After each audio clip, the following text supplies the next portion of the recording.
Hi friends. So today I'm back after a long hiatus because of some challenging times going on in India right now. We've been pretty overwhelmed with COVID. I hope all of you are keeping safe. I'm today reviewing a pen from Opus which I had got some time back, but then I didn't review it earlier because of certain things which didn't find favor with me. Now that it's finding a new home, I need to really get it going and send it across. So I'm reviewing this pen from Opus 88, and this is Opus Coloro 88. This one is steel and it is in broad nib. The box, Opus 88 company, it's a Taiwanese company which is there since 77, but they mark as 88 because that's when they started operations. But then initially they were OEM for a lot of other pen makers and they started their own operations. So that was a cardboard sleeve in which this pen came. Now this is an eyedropper pen which has a shutter valve. So there you find the eyedropper for filling the pen, the mechanism of which I will just detail when I come to the pen. So the pen is otherwise a very good make. I find the build quality to be very nice. The materials are good. This seems like something of a cardboard finish, but it's a very good plastic material.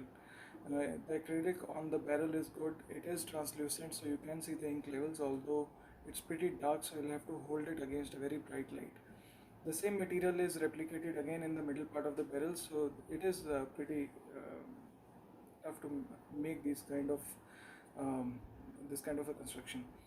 You have the cap finial which is blank, then the clip which is ribbed on the sides. It's a very functional clip. I've used it for better part of the last 2 weeks, and I find it to be a very good functional clip. You have Opus 88 etched there, and that's just about all. So there's nothing on the barrel, and barrel is pretty smooth glossy finish. You have a small ring there. This is a shut-off valve. Now this is basically a pen which is a eyedropper pen. I'm opening it, but before I open, let me just tell you that it opens in just about quarter to 3 turns, which is pretty much. Now this is eyedropper pen, so probably the threads are more because if the pen opens up with a jerk, there could probably be with some burping. But let me tell you, whenever I've used this pen, I've found no burping on this. So that way, it's a very good companion. This barrel opens up, and what you find is there is a shutter valve inside, and there is a O-ring here. Whenever you fill the pen and you close this, the shutter valve is in close proximity to the feed, so it makes sure that there is no ink leakage from the feed, and the shutter valve can be released by taking 2 to 3 turns here, so the pen starts writing. So this is something very similar to the Namiki Emperor, so you can get a taste of the same mechanism in this pen. Otherwise, whenever you are traveling, you can simply close this and you can rest assured that the pen will not burp at all. This is a Yovo nib with the usual scroll work. It needed a bit of tuning because it was writing dry as the times were too closely approximated, but the writing is good. There is some attribute of this which I'll come to when I'm reviewing that part. In size comparison, I've kept a Kenwright Desire with me, and you can see that the size comparison is almost comparable to that, but the nib is size 5 and hence is smaller in size. So that was the thing which didn't find a lot of favor with me. I like these tapering sections. I like the design of this, the feel of this material. I like the fact that it has a good ink capacity, but the only thing that I didn't find favor with me was the small size nib of this pen. So it's a good lightweight pen, and it does post well, but I believe you have to be really sure while twisting it off so that it doesn't really catch the shutter valve and you inadvertently sort of blurt out some ink about it from it. So let's come to the writing part of this. This is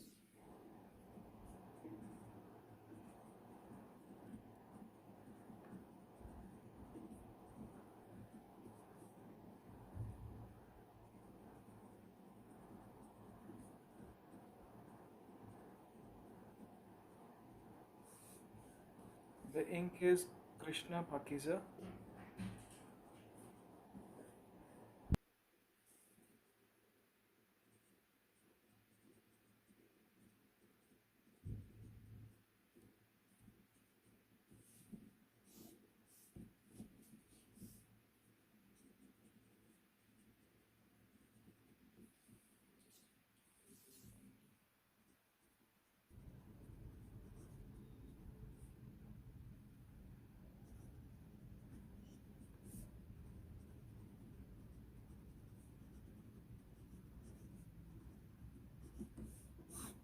The ink is so dark that it looks almost like a black on this at this angle. It's a very lovely ink, very nice ink, but I found that in most of the pens when I'm writing with this ink, the initial part gives a bit of a hard start, which is actually not there in the rest of the inks. The initial challenge with this pen was that the nib was not very well tuned, so it was writing very dry. I had to open up the tines a bit, but didn't do much with the feed or with the tipping, and it's writing joyously smooth and wet. Now, it's not a very great reverse writer, but for your usual superscripts and subscripts, you can take out a bit of line from that. You try to flex it for a 5 number steel nib, that's all you are going to get. My verdict, the pen is very nice. It probably retails at somewhere close to 60 to 65 euros in the European market. I had got it from Fonto Plumo, and that was probably how much I paid for that. It's a lovely pen for those who use number 5 nibs. I think this would be a very lovely acquisition for them. Overall, a nice pen with certain great attributes like the build quality, the nib, Yovo nib, it's a standard good performing nib, good ink capacity, good design, and you get a ink window through which you can see, and a shut off valve gives you a very good wet feed. Overall, lovely pen. So I hope all of you are keeping safe, and I'll see you very soon. Take care.